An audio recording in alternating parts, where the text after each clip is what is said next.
For most developers, writing SQL feels like trying to speak a language you only practice once a month. Awkward, frustrating, and full of mistakes. Can't understand you. I mean, unless you're working deep in databases every single day, remembering anything beyond the absolute basics is tough. But what if your database client wasn't just a client? What if it had a built-in conversation partner?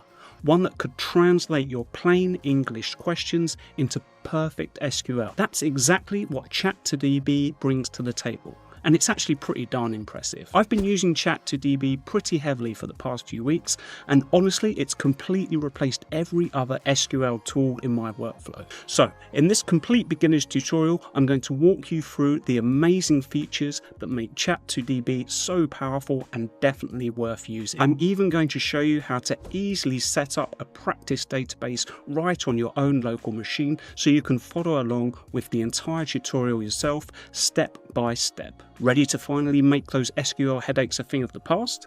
Awesome, let's dive in. Okay, so I'm here on the Chat2DB homepage. So if you browse to the homepage, you can have a look through. There's various different videos on here showing all of the different features that Chat2DB has. So feel free to have a look around on here. We're going to be covering most of these features in this video anyway, so I'm not going to spend too much time on these bits and pieces. If we just scroll down a bit to the bottom, we can see here the list of supported databases that it offers. And again, this is a really impressive list. Like, there's pretty much every database here that you could want. So having such a wide range of support for different databases is definitely really powerful. And if we go down a bit, we'll see some information on why you might want to use Chat2DB. Probably one of the main ones being it is actually open source. So the actual editor itself is actually free to download and use open source. You only pay a small subscription if you're going to use AI with it. But again, we'll be covering all of this in the video. So if we head over and take a look at the download page, we can see where we can download the different versions. You can see here we can actually download a version for Windows, Mac, or Linux. So again, it's cool that it's supported on all of the different platforms. And one thing that really stood out for me is the documentation that Chat2DB has. So if you know that if you follow this channel at all, that I'm a real stickler for good documentation, and Chat2DB really does deliver here. It has really good detailed walkthroughs and documentation and guides on how to use the tool. It's really nicely laid out, well formatted.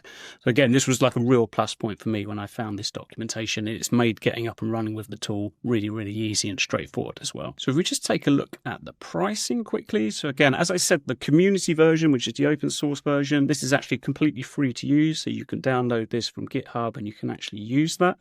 The only way that you need to pay is that if you want to use the AI with the tool. And so with that, you can get, it's for $15 a month essentially, but you can actually get a 30-day free trial as well. And again, it's really worth checking that out, because then you get integration with all of the AIs that you'll need in order to interact with your database. So again, in this video, we'll be seeing the Pro version. But again, if you want to try out the Pro version, feel free to use the 30-day free trial here. Otherwise, just use the community open source version. That version's really useful as well, again, as we're going to see in this video. Okay, so before we open up Chat2DB, I'm actually going to install a MySQL database just on my local machine, just so that we've got something to interact with. Now, obviously, this is optional. You've got your own database in MySQL, otherwise, feel free to use that. But I just feel like it's useful to quickly set up a database locally, just so that we can see how to interact with that and how to connect with that locally. So again, I'm just going to be showing you how to do this on Mac. If you're doing it on Windows or Linux, the steps will be slightly different, but I just want to show you how to do it on Mac. So I'm just going to do it with Homebrew. So I've just opened up a terminal here. The first thing I'll do is brew update, just to make sure that my Homebrew is up to date. And then once that comes back, I'll do brew install MySQL. Okay, so that should come back after a minute or so with MySQL installed. I'm now just going to start it. So I'll say brew services, services start MySQL. And then to get it set up for us, we can just run this MySQL secure installation. And this is just going to run for a quick script that's just going to get MySQL installed and configured for us. Because I'm using it locally, I'm just going to put no for validate password component, just so I can put in a simple password. I'm just going to use a password of password123. I'll say yes to remove anonymous users, yes to disallow root login remotely, and yes, I'll remove the test database as well, and yes, we can reload the privileges now.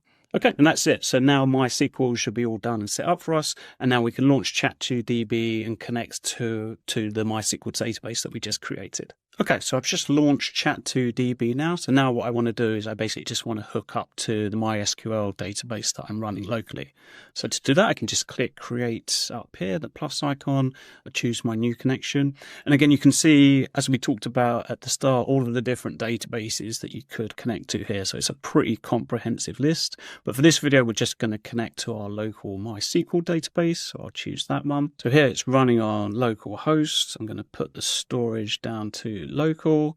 I'm going to leave the user as root. I'm going to type in my password that I just set up, and just make sure you have your database connection drivers here as well.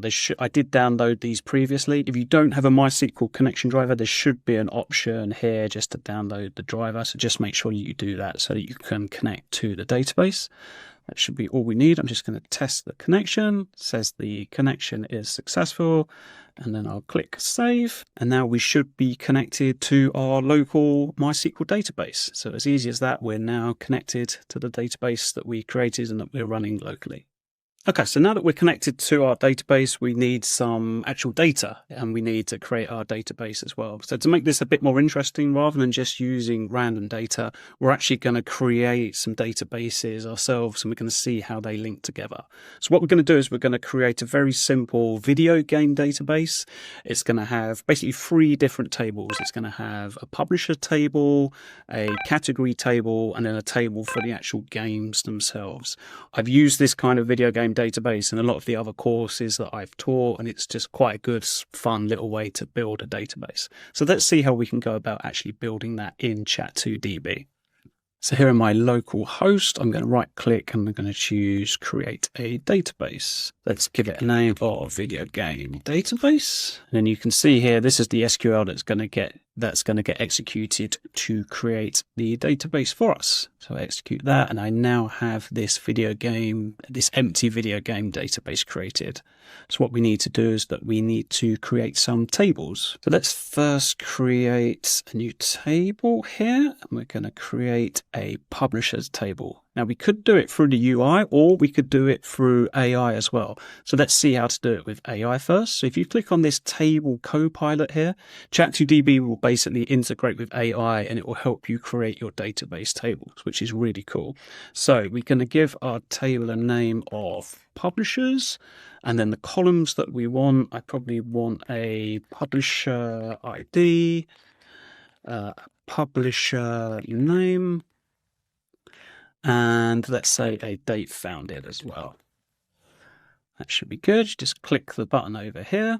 And then Chat2DB has actually generated the SQL for us, which is going to create our database or our table here. So again, we can review this SQL. We can make any changes to it that we want. I think it looks okay. So I'm just going to hit play over here. And again, it's gone away and it's created the table for us. So again, that was really cool. Just by using AI and just putting it in simple language, it's done the work of generating the SQL and creating the table for us, which is super cool. So just looking at this table, I'm thinking it would actually be good to have another column maybe with the website. So let's just see how we can add that manually.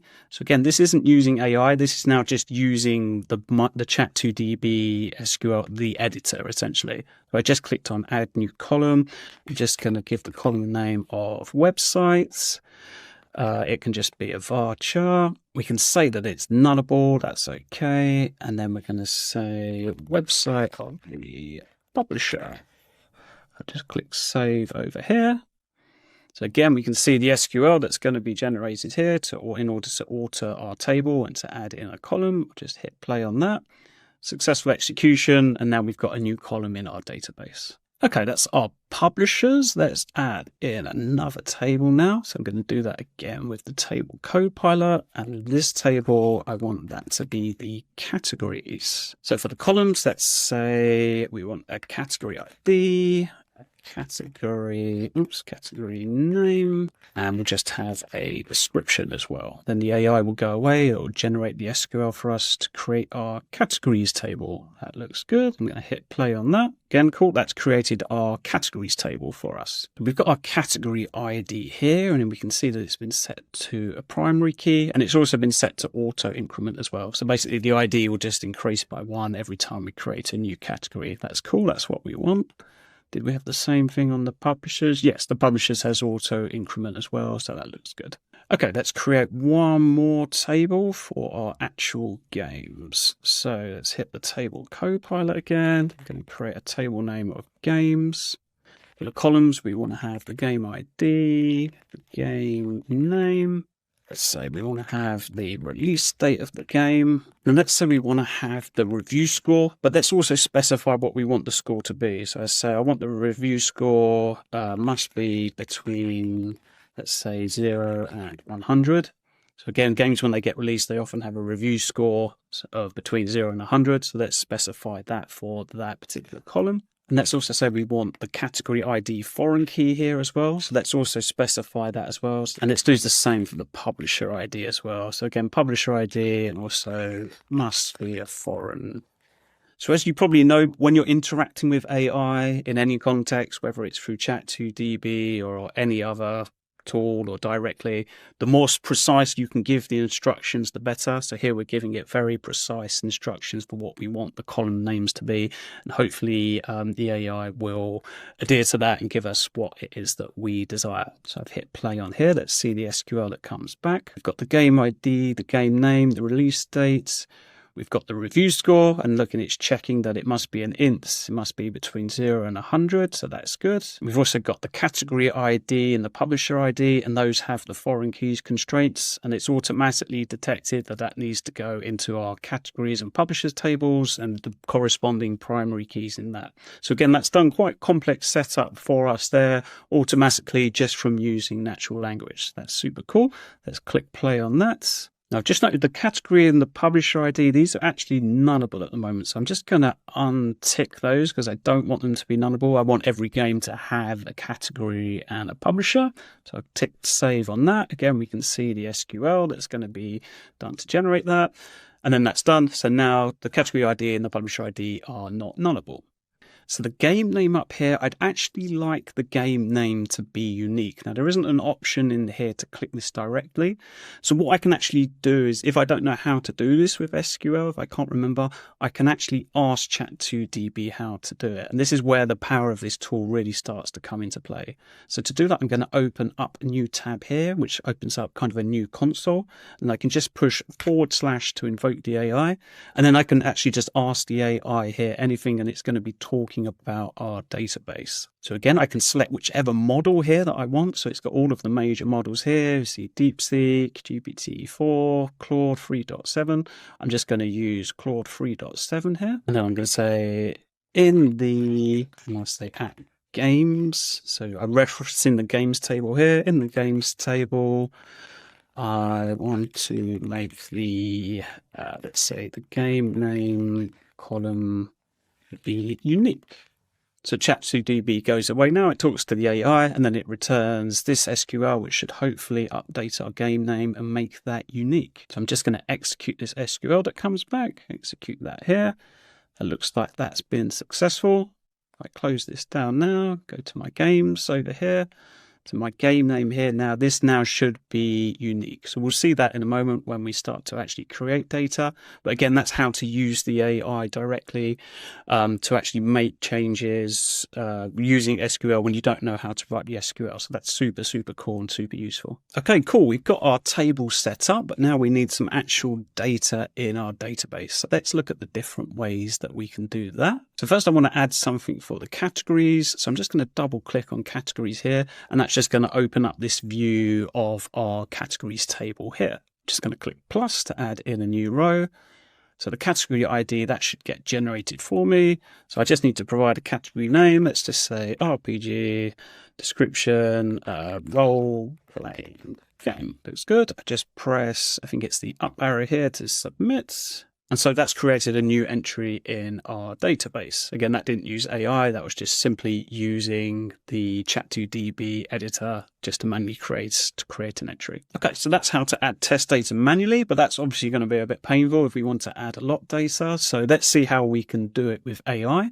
So to do that, I'm going to open up a new tab over here. I'm going to invoke the AI again. And I'm just literally going to say add one publisher entry to the publishers table. So it's come back with Electronic Arts, it's got the date it's founded, and it's got the website as well. Just click the green button up here to run that. and it says that that's added that to the publishers table. If I double click to open that table, we can see that our database has been updated with that data. So that's super cool. Again, that used AI to quickly just add a single entry to our database. So what are some other ways that we could add data to our database? So another cool thing that we can do, if we go over to the publishers table here, if we right click, we can literally just click generate test data, and when we click that, we can see now it's actually generated a bunch of SQL for us that's going to add those games to our database. Now importantly, it hasn't executed that SQL yet, it's just given it to us here. So at this point you should check that the SQL looks okay, and then if you want to actually run it to update the database, you can just click the play button up here. That will then execute that code, so I'll click OK on that. And we get the summary here that all of the different publishers have been added to our table. If I close down the chat for a second, if I go back to my publishers now and refresh that, so we've now got 10 or 11 entries in our publishers table. So that is super cool. You can see that we have actually got one duplicate here for electronic art. So I'm just going to go ahead and remove that one. So I'll just click delete row and submit that. Maybe it'd be a good idea to make our publishers table, the publisher name, unique in here as well. So to do that, I could actually open up the AI chat window over here on the right, and then I can say in the publishers table, please make the publisher name unique. So now it's going to go away. It's going to talk to the AI. It's going to talk to the AI based on your request. You want to make publisher name unique. It's then suggested the SQL for us here. So I'm just going to execute that SQL. And now it should have made the publishers unique. So we shouldn't have that problem anymore of having duplicate publishers. So again, that's another way that we can use the AI in this tool. Using the chat window over here on the right-hand side, we can open this up and we can just talk to our database in natural language. So that's really cool. So that's our publishers. Let me close some of these windows down for a second. So we've only got one category at the moment. Let's ask for 5 more categories. So please add 5 more entries to categories. Okay, so it's going to add in 5 more categories. That looks okay. So another way that we can do this is that we could just click the play button on here, or you can actually just copy this and then execute it in the middle editor yourself. So let me show you how to do that. So I'll just click here to copy this. I press the plus button in here, and I can just paste in that SQL like here, like so. I can see it's trying to create another RPG for us. So I'm actually just going to change that. I'm just going to change that to driving. And then just because I don't want to have another duplicate, I say game about driving a car, for example. It doesn't really matter. Okay, that looks good. Going to execute that SQL. Then we've got the 5 rows that have been updated. I'll close that down. I'll refresh the categories, and we now have a total of 6 categories created.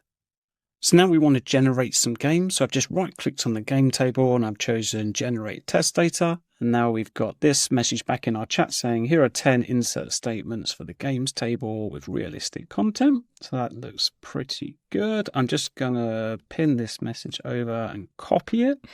So to do that, I want to just see it in the main editor. So I'll open up another one. And yeah, if I click the pin message now, it just transfers the SQL over here so that we can review it before we submit it. Okay, so this should generate 10 different games. Let's just go ahead and execute this. Okay, so most of the games have created okay, but we can see that we have 3 different errors here. Now, to actually fix these errors, there's another feature that Chat2DB offers called Fix in Chat. So if I just click on Fix in Chat over here, again, that will then go over to the AI, and then it will tell us what is actually wrong with our SQL here. So it's saying the error reason, the error indicates that the foreign key constraint. So it's basically saying that there isn't a category ID of 7 for that game, which is correct. I think we only had categories. Oops, let me open up the categories lists. So yes, our categories are actually only going to 1 to 6. So let's change our SQL slightly for that one. Any of the categories that don't exist, let's just change that quickly. So I'm going to change that one there down to 6. And now I'll just execute this individual query here just to execute this single game. So to do that, I can click on this execute single line SQL here. Okay, that one's worked okay. Let's look for some of the others that would have been a problem here. So this one had a category ID of 8, sorry. Let's change that one down to 5, and I'll execute that one. Okay, and I think there was a problem with one more, but I can't remember which one it was. I'm just going to execute all of the SQL again. So if you look through here, the message is detected all of the duplicate entries that we've put in, so that's good. The SQL is preventing us from putting in duplicate games. We did have one more here though that's got a cannot add or update.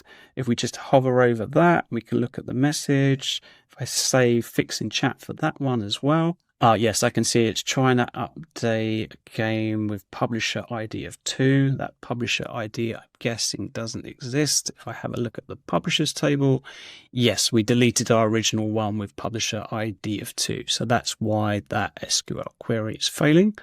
So let me go over to that one.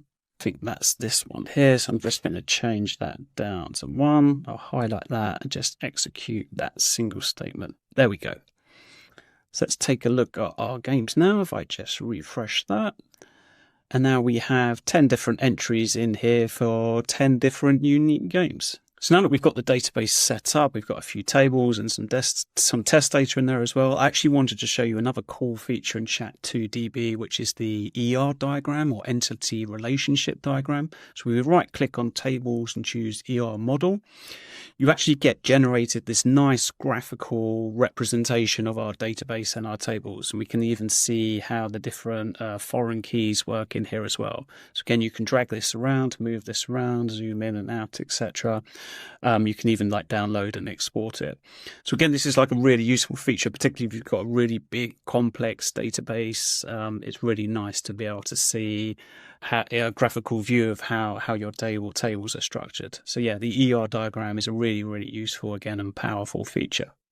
So now I've gone over to the left here on the AI chat window, and this basically just opens up a full screen AI chat window for us. So again, we can select a different model here if we want. I'll just leave it on 3.7 Sonnet. We can see our previous chat histories. We can also delete our chats as well if we need to. Okay, so let's first make sure that I selected the video game database. So I've selected that database, and now I'm just going to say analyze the review scores in the games table. Let's just send that over to AI and just see what it comes back with. So it's saying, based on your request to analyze review scores, I'll help you query the table structure to get more information about this table. So if we see here, if we're looking at the SQL, it's seeing that it's actually trying to generate the minimum, maximum, and average review scores. So it's actually doing some analysis of those review scores. So if I run that here, and then we can see that we get these tables actually produced that have basically the averages of the review scores. We also get a graphical representation down here below, but at the moment it's just showing a number of 0. So what we can do is we can actually go in and edit that. So if I go to the setting chart here, and I just need to basically tweak the statistic that I want. So I'm just going to say I wanted the average score. And now it's given me the average score here just in a nice display. So what can we actually do with this number? So we can actually add this to a dashboard if we want to. So I'm just going to save this for a moment. So if I want to add this to a dashboard, I can click the pin icon up here. And then I've already got one created, but I'll maybe create a new one. Let's say video game dashboard 2. Not very creative name, but that's okay. So let's select that dashboard, click OK. So now it says that that's been pinned over to our dashboard. Okay, so we're going to take a look at the dashboard in a moment. What might be useful though is we generate maybe some different graphs or something, just something extra to put into our dashboard. I'll just make the screen a little bit bigger. So I'm just going to go down here. This time I'm going to say, can you show me a graph with the game names on the horizontal axis and their review score on the vertical axis? So I'm asking looking for a slightly more specific visualization here. So let's see what the AI comes back with. It's first going to create the necessary query that should show us the review scores like this. It's saying select the game name and the review score. And now this time we get a useful visualization. So this time we've got an actual graph that's showing the names of the games and their review scores side by side. I just click on the dots here to look at the setting chart. And so, yes, now we can play around with our data here. So if I hit on data configuration, here we can see the SQL that gets generated. So the SQL that we're executing to generate this data, this looks fine, but we could play around with that if we wanted. If I go back to the chart, I could actually change into different kinds of chart here. So I've got a column at the moment. I could change that to maybe a bar chart. It needs to change the columns around. I'll just change this over to the yellow color scheme. I'm just going to hit on save, and then I want to pin that one to my dashboard as well. So I'll put that on my video game dashboard too.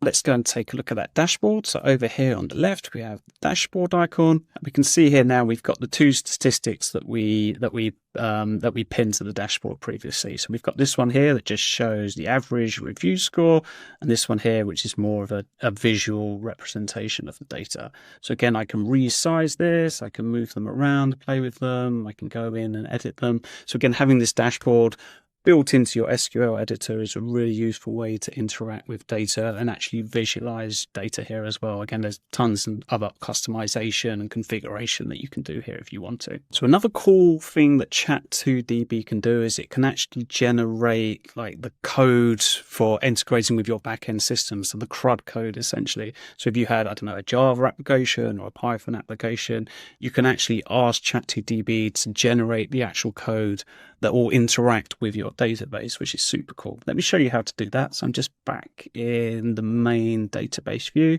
I'm going to open up the chat window on the right here. I'm just going to open up a new chat. I'm going to make sure that I select my local host, my video game database. And I'm just going to say generate a Java class with basic CRUD methods for the games table. Let's see what it comes back with. And so again, it's just going to go away and it's going to generate some nice Java code here that would help us to add this to our backend code if we wanted to interact with our database. So again, we haven't had to feed in any information about the games table or anything else about the database. It's just taken what it already knows from our database and it's created this boilerplate code for us that we can use. So again, this is another super useful and handy feature. Now, we did already see how Chat2DB can help us debug errors, but let me just show you another example of that quickly. So let's just say, let me get a query because I can't remember how to do it. List all the games in the games table. So now let me just introduce a couple of errors. If, for example, I made, I don't know, a typo here on review score, and maybe made a typo here. Let's now see what happens when I try to run this. So we're getting our failure here. You have an error. So we can now say fix in chat. Again, Chat2DB will now go away and query the AI. It will say, what's the problem here? It looks like you've got a typo here and where. And you've got a typo in your review score as well. So it's identified both of the problems here for us. So we can send those over, and this time it works. So again, any syntax errors that you have in your SQL, again, this is obviously a really simple example, but when you have a more complex query, you can use Chat2DB to automatically query that and quickly fix the error. Again, another super useful feature. Okay, let's try something else. I'm just going to close down the chat window for a second. So at the moment, we've got our tables, but we haven't got anything else. We haven't got any views or functions or anything like that. So why don't we create a new view, but let's do that through AI. So I'm going to open up a new terminal. I'm going to do / to invoke the AI. And this is my query. So I'm saying, please write the SQL to create a view named game details view. This view should show the game name, release date, review score from the games table, the publisher name from the publishers table, and the category name from the category table. So let's go, and then we get this SQL back, which should hopefully generate the view for us. That looks okay. So let me press play. So our new game details view is created. If I double click on it, Cool, and we can see that it's working. So this view, this is really nice because this now actually shows the game name over here, the release date and the review score. But now we actually have the actual publisher name and the actual category name because they're being referenced from the appropriate tables. So again, that's how easy it is to create a review. Now, it would have taken me some time to figure out the SQL to do that, but I could just literally type it in natural language and it just gets created like so. Okay, that's views. Let's try out a function as well. So I'm just going to close down some of these tabs. So at the moment, we haven't got any functions. That's okay. So I'm going to go to my create console, use / again to invoke AI. I'm going to say, please create a MySQL function called get review score category that takes an integer score. It should return excellent if score is greater than 90, good if greater than 75, average if greater than 50, and poor otherwise. Let's click the arrow so that it goes away and triggers the AI for us. And then we get our function back like this. That looks okay as far as I can tell. So I'm going to click play.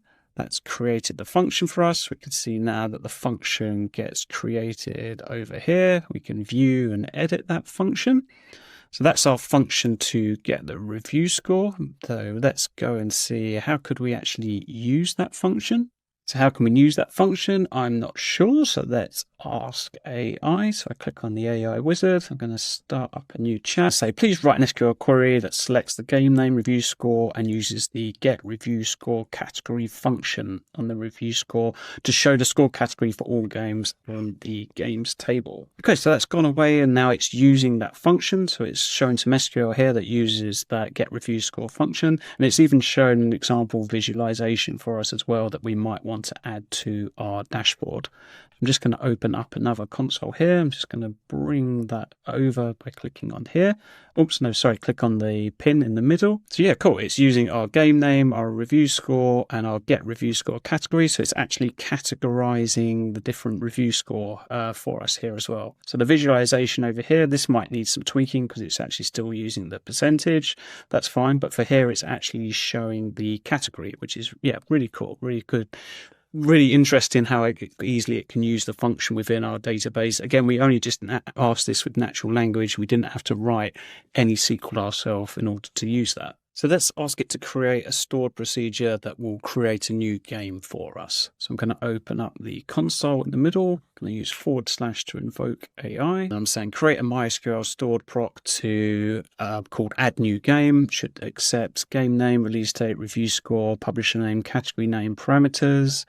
It should find the corresponding publisher ID and category ID and then insert the game into the games table. And it should also include basic error handling or return a success failure message. So again, we're giving it quite a specific prompt here for what we want our stored proc to do. Going to hit the arrow icon on that. AI should then go away and think about it for a second. Okay, so now it's come back here with our rather complex stored procedure. That looks good as far as I can tell. I'm not an expert on SQL and stored procs, so let's see if this works. Going to click play.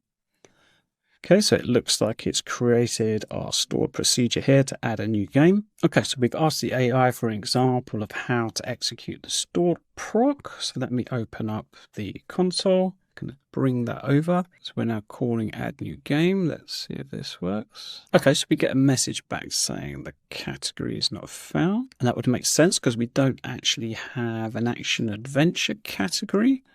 So we did just have an action category as well. So if I just change that slightly. And this time we get a message that the game was added successfully.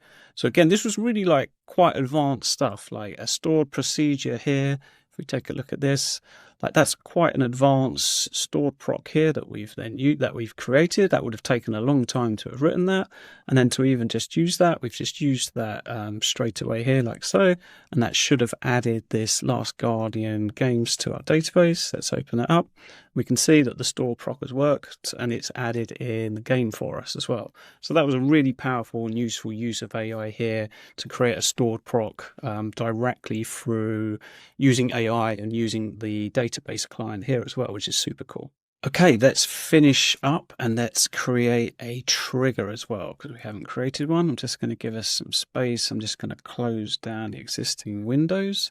So again, a trigger is something that you can set up if you want to like check for events on a database. So for example, we could make a trigger that updates maybe a log if someone changes the review score of a game, for an example. So let's have a look at how to do that. So I'm going to open up a new console. We're going to invoke the AI. I'm saying create a trigger that logs changes to the review score column in the game table. When a game's review score is updated, it should insert a record into a new table called Game Review Score Audits. The audit record should include an audit ID, the game ID, the old review score, the new review score, and the user who made the change and the timestamp. Let's send that off to AI and see what it comes back with. Okay, so it's come back with creating the table and it's also creating the trigger as well. So let's execute the create table first. I'm just going to highlight that and execute this block. That is good. Let's also execute the SQL to create the trigger as well. So I'll highlight that and execute that. We can see now over here our trigger has been created. We can view the trigger if we want to. So to execute the trigger, we need to change the review score of a game. How can we do that? Let's be lazy and use AI. So I'm going to open up a new chat window. I'm going to say, can you change the review score of the game FIFA 23 to 98 in the game's table? So it's going to create a query for us. So that's going to change the review score. That looks okay. Let me try and execute it from here. Saying success, it's changed the review score to 98. So let's take a look. So FIFA 23, that now has a review score of 98. If I go to the audit table here, we now have an entry. It's got the old review score, the new review score, who made the change, and the change timestamp. So again, that's how easy it is to create a trigger. Again, that was quite an relatively advanced use case, particularly if you don't know what triggers are or how to create them. That's how easily you can create it with AI. It's really powerful stuff. So we've seen a lot of really cool features in Chat2DB, but we should remember that, the other common features that you need in an SQL editor are here as well. So for example, if we wanted to export all of the games in our games data, we can literally just click export data here. We can then export that to a CSV or an XLS or an SQL file. Again, we could import data here as well.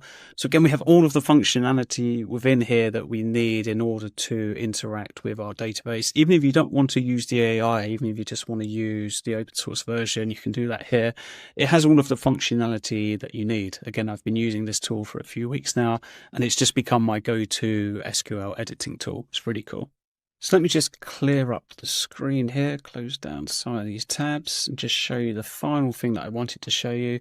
So that's AI datasets here. So again, for our database here, our data isn't really all of that complex. It's just, games, publishers, categories. But you might be using data that's very specific to your business or has a lot of data in it that it's not obvious what it does, basically. So if you're in that situation, you can actually provide details to the AI of what your data does. So you can actually provide the AI with descriptions of your columns, what your table does, and it just gives it more context, basically. And again, it helps it to improve its answers. As we spoke about earlier, when you're interacting with AI, you want to make sure that you're giving it the most accurate and as much information as possible. So to create an AI dataset, we can right click here, choose create AI datasets. We'll just give it a name. Let's just call it test datasets. So now in the test datasets, I can say to add in a table. So in the test datasets, for example, I might want to add in a view. Let's say I wanted to add in my game details view. I could say sync to test datasets, click confirm. And then now that will sync now with the AI test datasets. So again, if you wanted to use that data set in the chat, so instead of using the normal video game database that we've been using up here, you would just choose AI datasets and test datasets. So now this time, you would basically provide the test datasets context. So you could add more details here. So I've added just this view at the moment. So in the test data sets, I could also add in other tables, for example, or anything else here. I could add another view as well. So again, this just helps us to provide a little bit more information to the AI. So again, these data sets are really useful if you have specific information that you want to provide the AI about your database that isn't obvious from the column names and maybe the existing descriptions that you already have. So there you have it. Chat2DB isn't just another AI tool. It's genuinely transformed how I work with databases. What really stands out is that even without the AI features, the interface alone would make this my preferred SQL client. It's beautifully designed and everything just functions well. When you add the AI features, that's when this tool truly excels. No more context switching between your database and some other AI tool. Because Chat2DB has access to all your database context, it makes working with your database so much easier. The test data generation feature is one of my favourites. Easily populating your database with test data saves a lot of time and effort. Now I'm curious, how are you planning to use Chat2DB in your workflow? Drop a comment below with your use case or any other features you'd like to see covered in a future video. If you found this video helpful, make sure to hit that subscribe button and notification bell so you don't miss my next developer tool breakdown. But thanks for watching this video, and I'll see you in the next one.